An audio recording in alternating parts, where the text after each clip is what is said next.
Welcome to Math 106, Chapter 2.5, where we talk about optimization.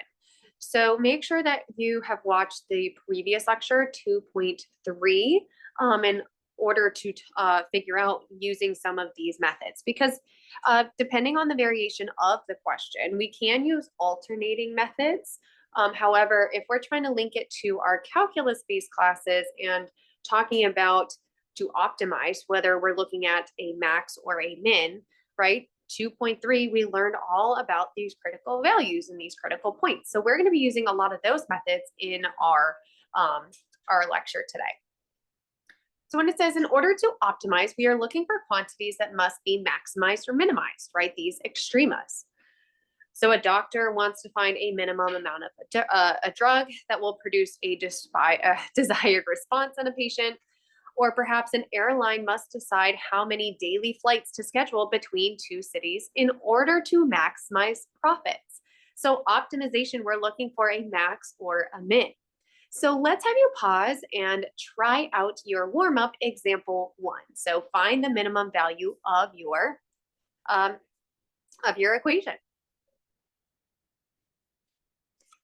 So first thing, when it says to find the minimum value, we are looking for an extrema. So first thing we want to do is to find your first derivative. So we're going to take your equation, 2x cubed minus 15x squared plus 24x plus 19. And we're going to go ahead and take the derivative. So we have 6x squared minus 30x plus 24. And now step 2, we can go ahead and set your first derivative equal to 0 and solve. So 0 is equal to 6x squared minus 30x plus 24. So we are working with some sort of quadratic. So let's go ahead and factor. Now, when we factor, we always want to look for a GCF. So in doing so, notice that they both have all three have a 6 in common. So we'll take out a 6. Let's see, that would be a 5. And then that would be a 4. There we go. Now let's go ahead and factor. So we look at x minus 4 and x minus 1.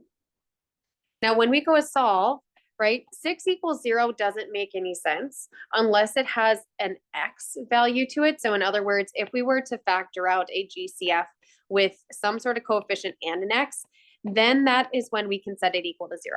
In our case, we don't have that. Instead, we just get to set both of these factors equal to 0. So we have x is equal to 4 and x is equal to 1.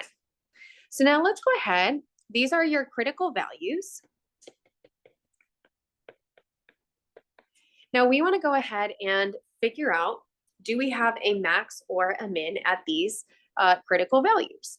Now we could, if you want to, go on into your second derivative test, or you could kind of stick with your first derivative and do one sort of test. So your alternating method, so step 3, we could do test points. So we take a number line, we put on your critical values. We know that we have a 1 and a 4 here. And then we get to test some values that are on the other sides and in between. And we get to put them right into your first derivative. So in our case, we want to put it into your first derivative to tell us if your function is increasing or decreasing, because at your critical values, these are where your slope is equal to 0 here. And we want to determine, is your slope on these particular points that surround it either increasing or decreasing? So let's go ahead and fill this in. So we're going to take either your expanded form or your factored form of your derivative. Doesn't matter. I'm just going to pop in a 0. And actually, because I need this multiple times, let's go ahead and copy. I'm going to put in a 0 here. I like doing the factored form because it just makes simplification quicker. So you'll notice that we get a positive 24 here. So that just means your first derivative when we put in a 0 into your first derivative, it comes out greater than 0. So we know that your slope here is going to be positive. So we are increasing, then we flatten. Now let's do it again for your next value. Let me move this over a little bit. It's over here. Move this over maybe. And instead of putting in a 0, we're going to put in a 2.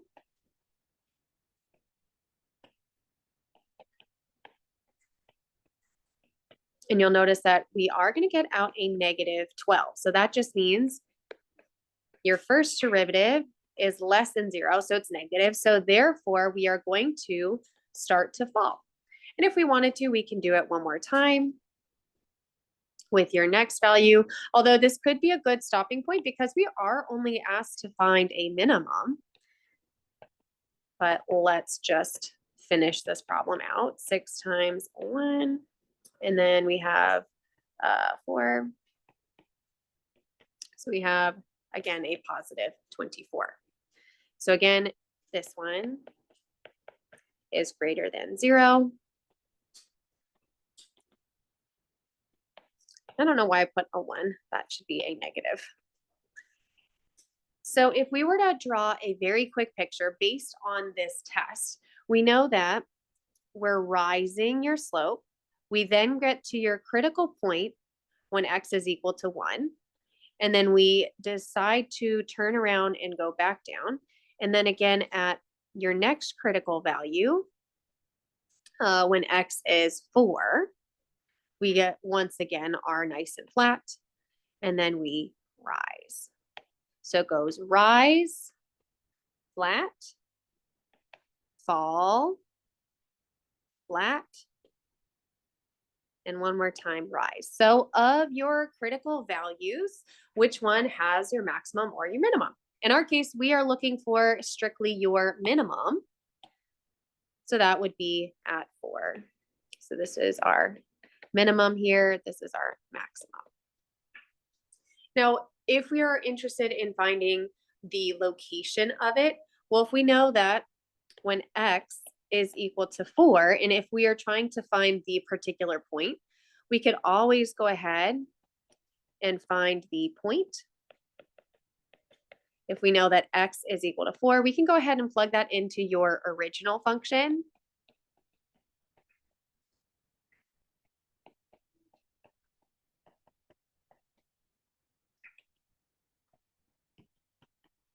We can go ahead and plug 4 in.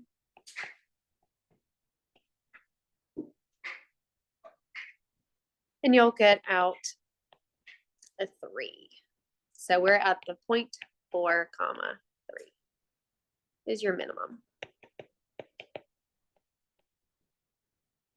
And again, you could use the second derivative test to determine your concavity at these values or around these values in order to figure out if there's a max or a min.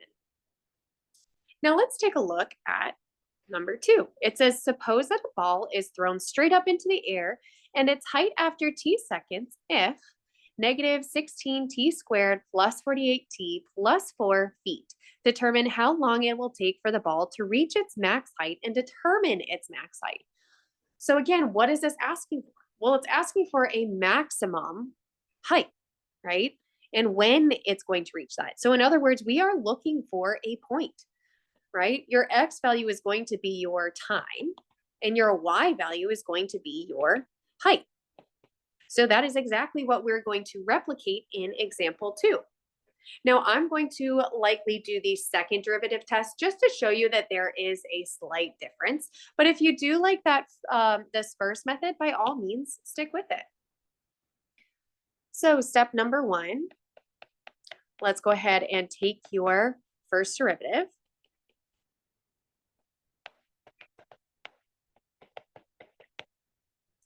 So we have f of, and actually this is f of t. It's equal to negative 16t squared plus 48t plus 4. So first derivative we have is negative 32 t plus 48. Step 2 would be to find, or nope, find your critical values, but setting it equal to 0.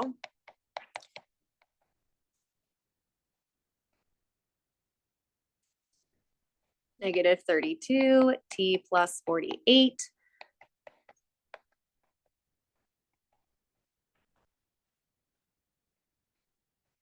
So t is equal to 3 over 2. And again, this is your critical value.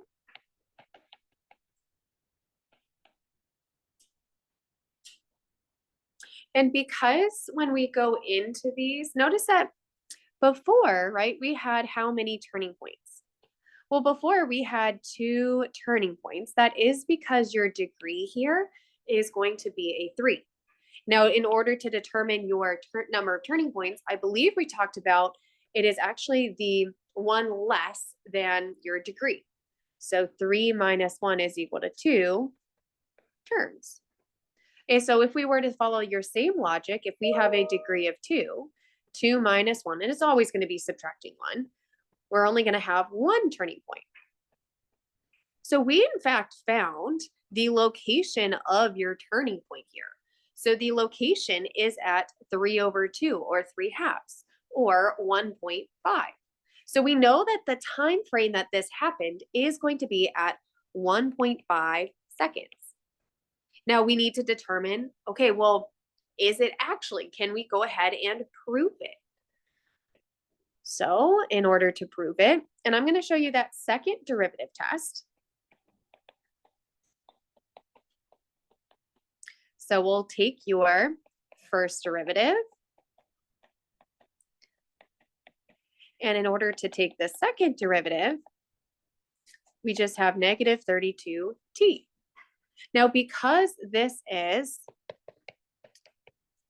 negative on all accounts, so it's decreasing on all the second derivative, which should make sense. Derivative. Oh yeah, no, I was right in spelling it. That just means that if we were to draw a picture, right, it is decreasing, it is concave, not decreasing, it is concave down. This is what it means. Concave down for all. Concave down for all means that we should have this particular shape, meaning that you have your critical value here at 3 over 2, or when t is equal to 302. It's concave down for all. So if we were to make little downward motion shapes, that it is decreasing, or not decreasing, it is concave down for the whole entire duration of this interval.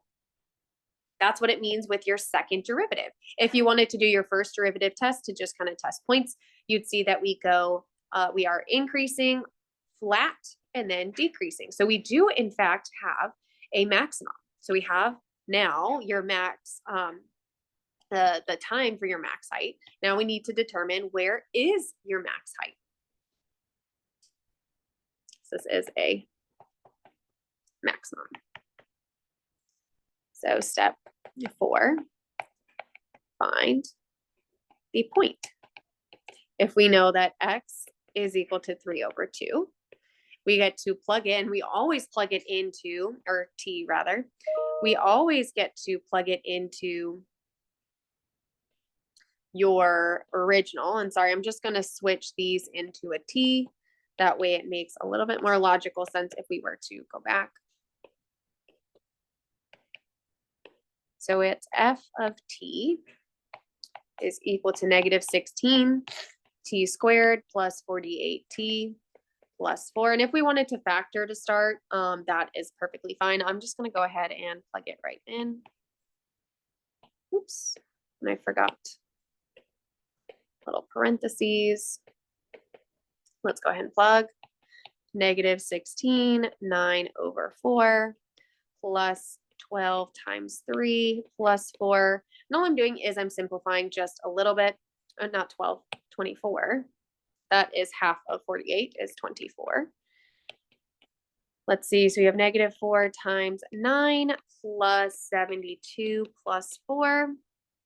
So we have -36 plus 76. So we're at 40 feet. So it just means that at this particular location, we have the coordinate 3/2 and 40. So in words, the maximum height achieved by the ball is 40 feet after 1.5 seconds. And there you have it. Let's see some more examples. It says you want to plant a rectangular garden along one side of the house with a picket fence on the other 3 sides of the garden. Find the dimensions of the largest garden that can be enclosed using 40 feet of fencing. And there are lots of different ways in order to solve this one. But again, if we're sticking with the idea of trying to use your derivative tests, that's what we are going to work with. So sorry for some of the noise in the background. So let's first draw this particular scenario. So we have the house, and then we have the fence that goes along it. So if we're trying to look at making dimensions, we can just label these two as X and this one as Y. Or in the reverse, 2 Ys and then the X. Doesn't matter. But if we're trying to maximize the area, and I know that it's trying to maximize the area because it says find the dimensions of the largest garden. So that is all of this side on the inside. We're trying to figure out the largest garden possible, the max area.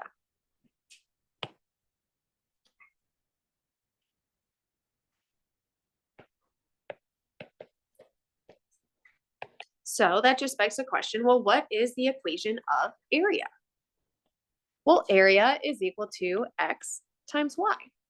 Now we also want to find the dimensions to make that possible. Dimensions meaning that we have to go all the way around your garden. So we're talking about perimeter. Now, what is the equation for your perimeter?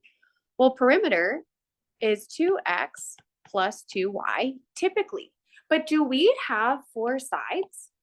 No, we do have your 2 x's and we're missing one of your y's. So we can go ahead and erase one of those 2's. So we just have 2x plus y is equal to your perimeter.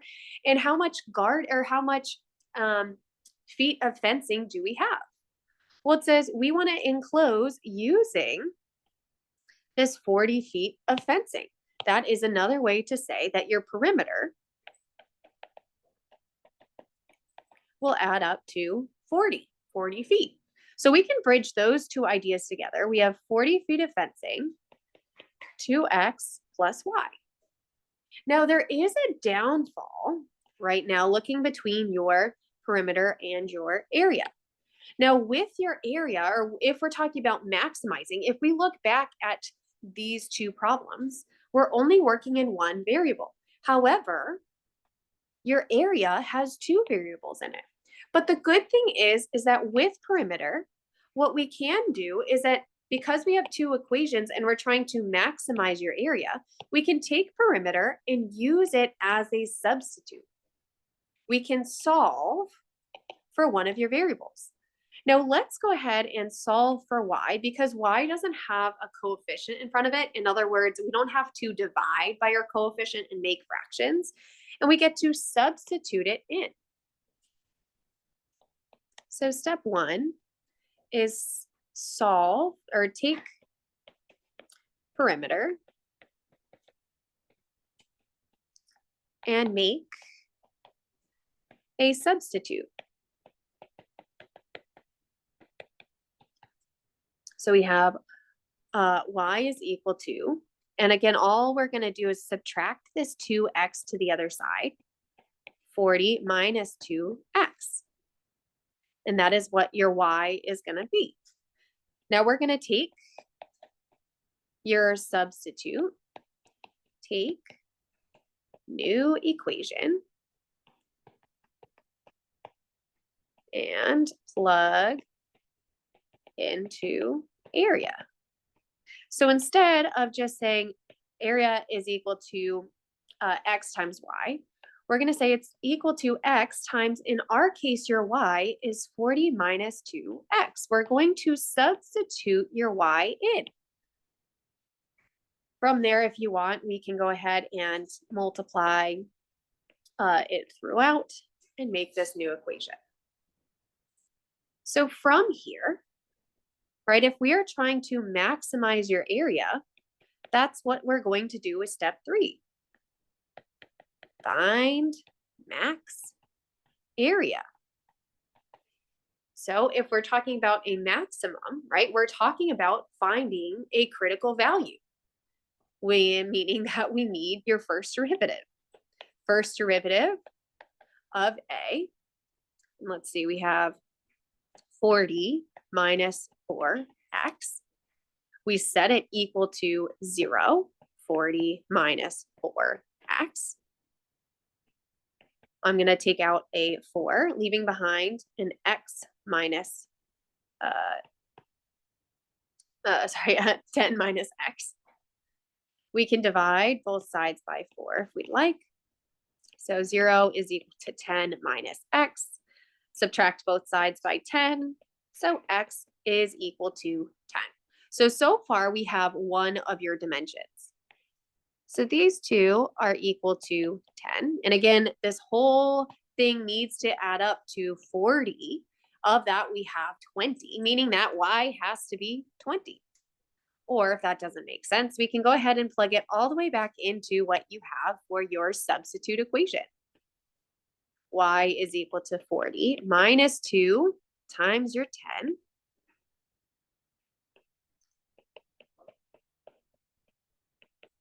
So y is equal to 20. So now you have your dimensions. Now let's go ahead and find the largest garden possible for your, or find your max area. So max area is equal to 10 times 20 to make 200.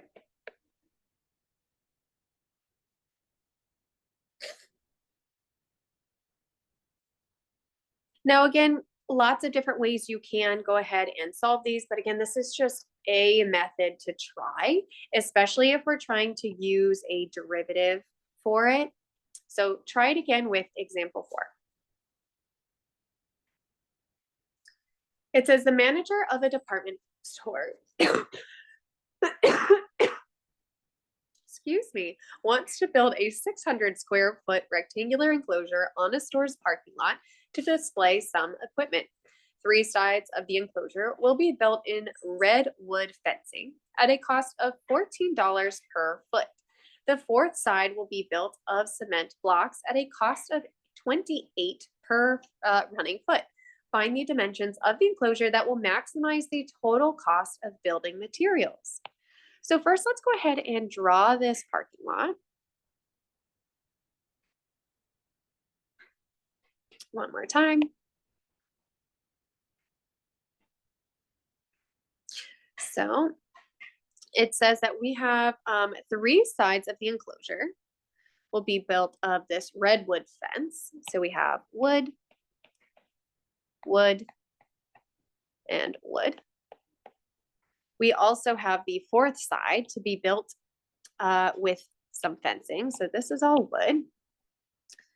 This 4th side is cement. That'll be this one. And when we go to label, right, if we're just kind of assuming, actually I like those sides to be X's. I don't know why. These sides to be Y's. And again, when we talk about some of the added stuff, right, they've already talked about we want to build a 600 square foot. Square feet is a dimension of your area.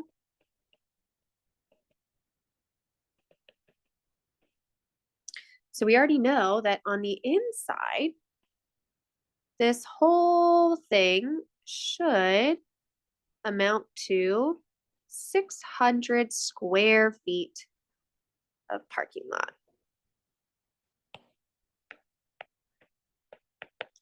There you go.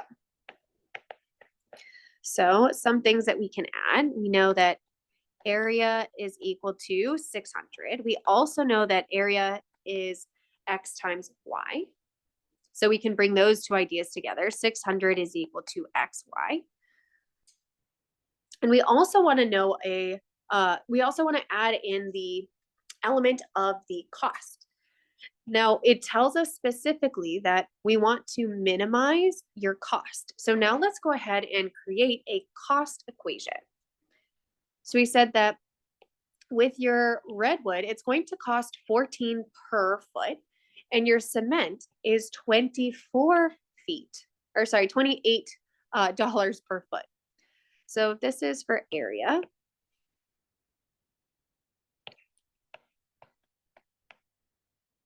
We now want to work on your cost function. So we know that C of x is equal to, well, when we talk about your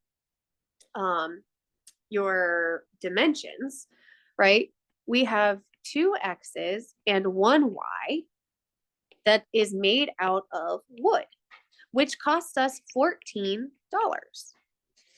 And on top of that, we also have 1 y that's going to cost in cement $28.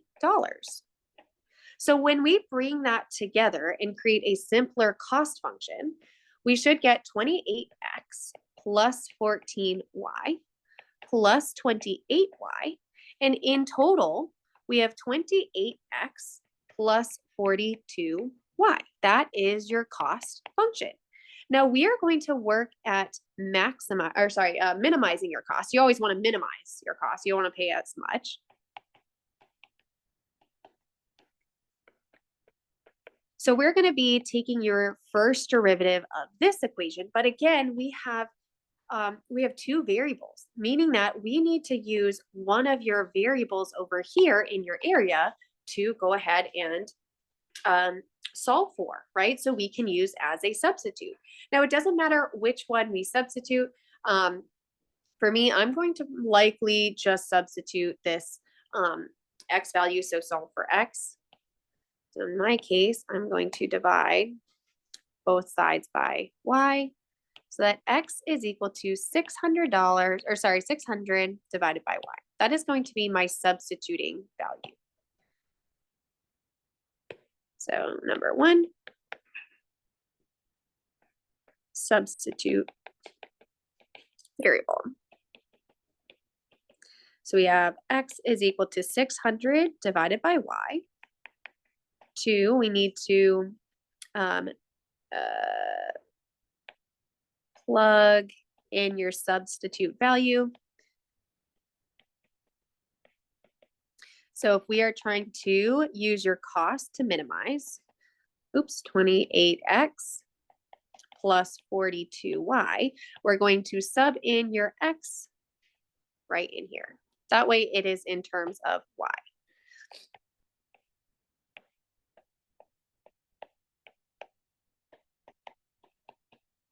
There you go. That is your C of x.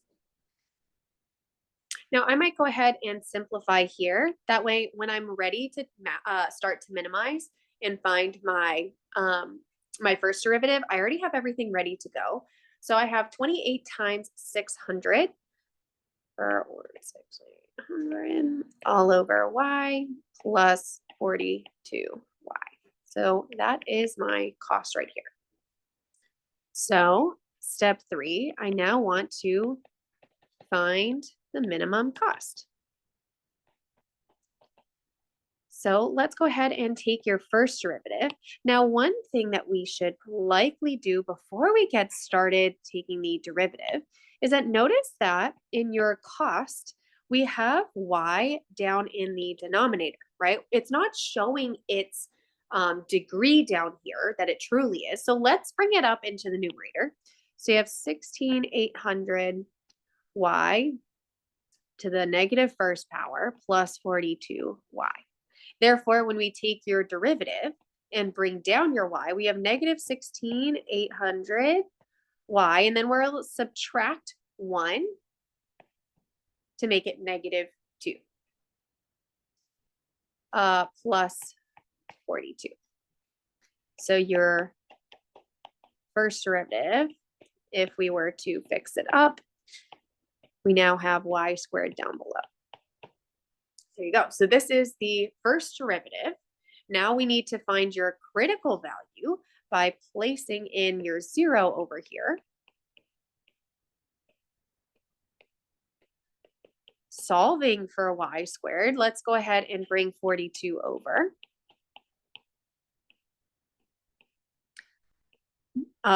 Fastest way to get out an x or a variable in your denominator is to multiply it to the other side. And then we have 42 on one side. Let's go ahead and keep simplifying, bring that 42 over. So we now have y squared is equal to, what is that, 400? That should be a negative. Whoop. So sorry, that was a negative over here. And now it's a positive 400.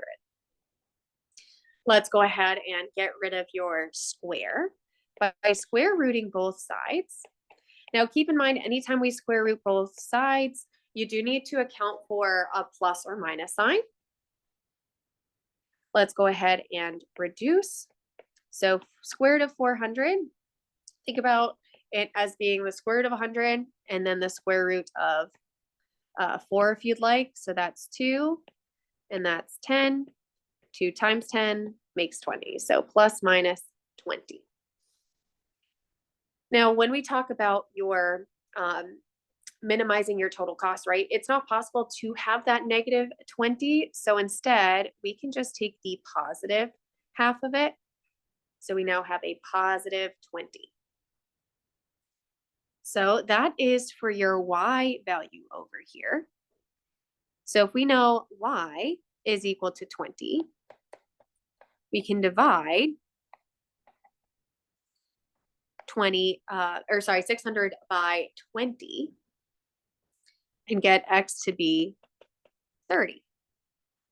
So your x is 30, your y is 20. Now we can go ahead and figure out what is your total cost. So you have, let's see, 28 times 30 plus, oh, let me bring that over here.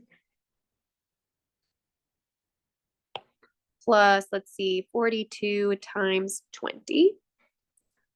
And how much do we get in total cost?